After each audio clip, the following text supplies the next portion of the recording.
মহিলাটি বাচ্চাটির কপাল চেয়ার করতেই অবাক হয়ে যায়। হুইল চেয়ার থেকে দাঁড়িয়ে ওঠে আর বলে যায়, এটা তো আমার বংশগত নাতি। ছেলেটিরও মনে পড়ে যায় ওই রোমাঞ্চকর রাত্রের কথা।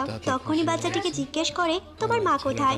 বাচ্চাটির মনে পড়ে যায় তার মা তাকে বলেছিল, কখনো কেউ যদি আমার কথা জিজ্ঞেস করে কখনো মুখ থেকে বলবে না। বাচ্চাটি তখনই ওখান থেকে পালিয়ে আসে নিজের মায়ের কাছে। ওই মেয়েটিই কিন্তু এই বাড়িতে রান্নার কাজ করত।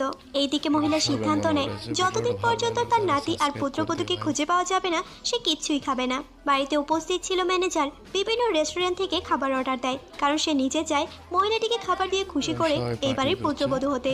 তখনই মহিলাটি একটি ফ্রাইড রাইস তুলে নেয়। এক চামচ মুখে দিতেই একদম অবাক হয়ে যায়। এটা তো তার বাবার রান্না, যেটা সে শৈশবে খেয়েছিল। তার চোখ দিয়ে পানি পড়তে শুরু করে আর বলে, এই খাবার কে রান্না করেছে?